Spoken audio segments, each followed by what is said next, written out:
In this video we're going to go over the basic functions of the director here and how to import or record or export and decode or import scenes to a note card. The recorder takes all of these cues and compiles all of that information into a note card. That allows us to play it back easier and in different places without a whole bunch of modifiable cues sitting around here. So in order to export a scene, you need to make sure that we're not in loop mode, and you need to play the scene through once with all of the avatars that are required sitting, or you could even set it to just require one if you didn't have other people there to test at the time. Once it's completed here, the light's going to turn green, it's going to say recorded, and it's going to give us a little link. That web page link will give us our script. Copy that to our clipboard, go back here, and we're going to create a new note card. We're going to paste in the contents of our scene.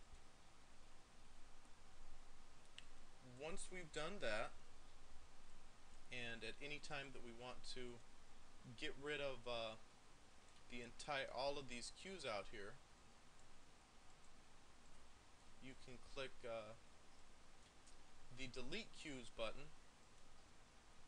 and it's going to, as a confirmation, it wants us to type the word delete to make sure we want to get rid of these. Now, any cues that are set to negative times, such as the ones in the toolbox palette area here, or any that we've turned off out here temporarily, are going to remain. It's not going to delete those ones, but it will delete everything with a positive time code. So you'll notice now, as we drop the note card that we just created into our ReScene director, it's going to hide the bottom of it, and it's going to change modes entirely. We're not dealing with cues now. We're now in playback mode, and everything is explicitly stored within the note card. You can even pick this up, move it. Everything is going to be relative to where this director is at. So if we rotate this and play our scene back, you'll notice it's turned everything to a different angle now.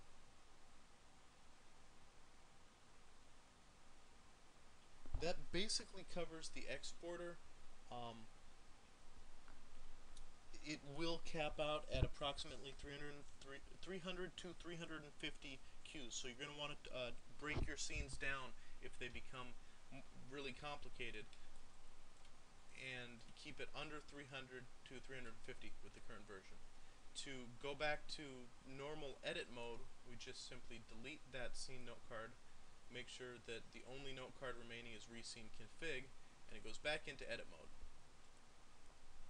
Finally, the importer, if you ever make a scene and then need to go back and edit it again, the importer, it has a few minor things that you need to be aware of, but beyond that, it's still going to work to take and decompile a scene note card, put all the cues back into the position.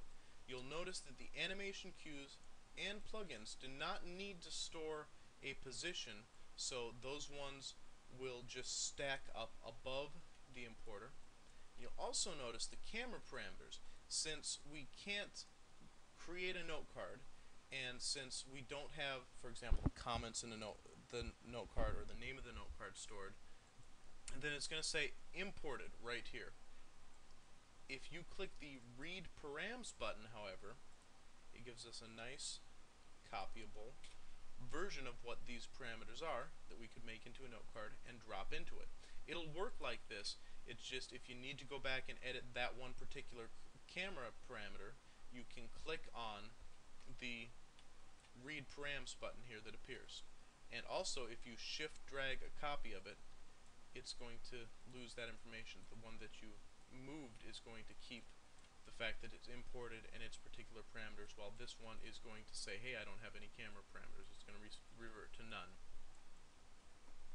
And that covers the importer and exporter and the basic functionings of going between edit mode and the note card hard playback mode. Thank you for watching.